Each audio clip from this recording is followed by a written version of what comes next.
今回は、レベルツイッターについて解説していくよ。ツイッター。なんか懐かしく感じるな。まずは部屋の外観。レベルツイッターは、汚い一人部屋のような空間で、バックルームズの中でも最も間抜けで奇妙なレベルなんだ。いきなりヘイトかよ。次に、レベルツイッターについて説明するよ。レベルツイッターの生存難易度はクラスツイッター。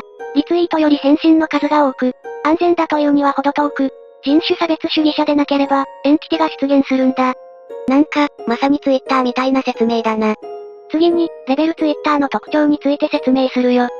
レベルツイッターは、狭くて汚い一人部屋のような空間で、ツイッターにだけアクセスできる小さなコンピューターがあるんだ。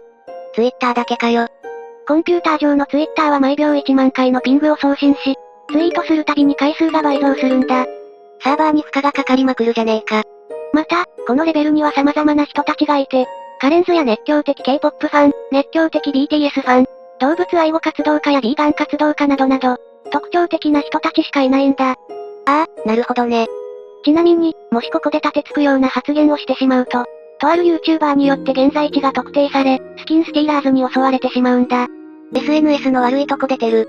また、この他にも、空間内でパソコンを拾うとドアが開き、Twitter 本社の中に入ることができたり、ゴミがたくさん落ちていたりするんだ。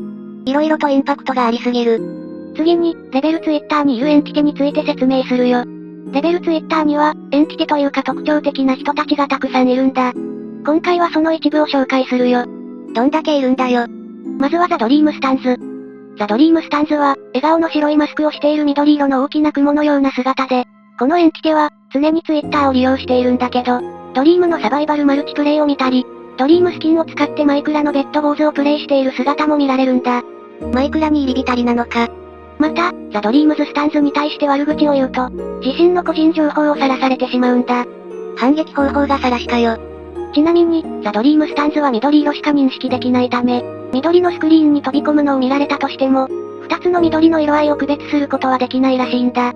緑以外認識できないって結構致命的だな。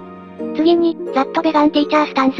ザット・ベガン・ティーチャー・スタンズは、バックルームズにいる全てのエンティティに罪はないため、世に放つべきだと主張するエンティティで、牛人間のように見え、動物を食べることは間違っていると言いながら、空間を歩き回っているんだ。ああ、どこぞの活動家ね。もしザット・ベガン・ティーチャー・スタンズに対して意見すると、金切り声を上げ、体をキャベツに変えてしまうんだ。やることえげつねえな。まあ敵意をむき出しにすることもあるんだけど、関わらない限りほとんどはおとなしいから安全な方ではあるかな。触らぬ神にたたりなしだもんな。次にカレンズ。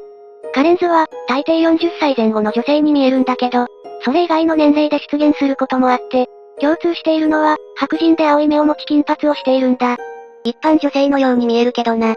カレンズは基本一人でホールを歩いているんだけど、最大5人でいることもあって、呼吸や瞬きなど、何かしらの行動をとると、カレンズは大声で叫び始めるんだ。何事？大声で叫んだ後、友好的なエンティティを呼び出して攻撃してくるんだ。出くわしたら終わりじゃねえか。次にアンデレイジェド。おっと、ここからは我々アンデが説明するよ。変な情報を吹き込まれても困るからね。君たちは我々に対して歯が立たないだろうね。基本的に我々がしていることは、Twitter にアクセスしているんだけど、このレベルで我々の居場所を晒すと、敵対的なエンティティが君たちに向かって走り出すということだ。ちなみに、我々は紫色の帽子をかぶった小さな子供のように見えるが、我々はクールだから帽子を後ろ向きにかぶっているんだ。次に神父。神父は、基本18歳の男性の人間として出現し、彼らが目にするどんな非実体や動物以外の女性にも惹かれるんだ。守備範囲が広すぎる。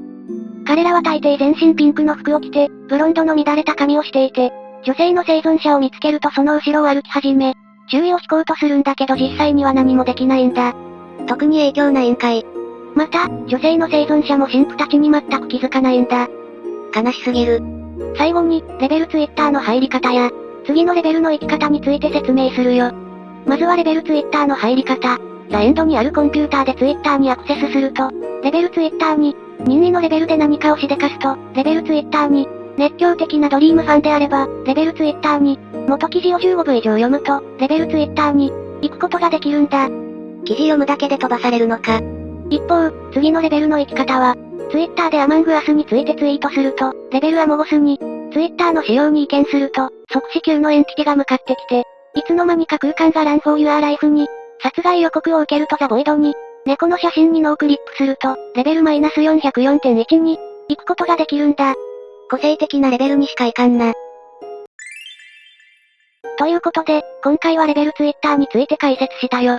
レベルツイッターは見慣れた感じの一人部屋のような空間だったけど、空間の様子は、完全にツイッターだったな。あの空間に企業アカウントのノリがあればかなり最高なんだけどね。もっとカオスになるわ。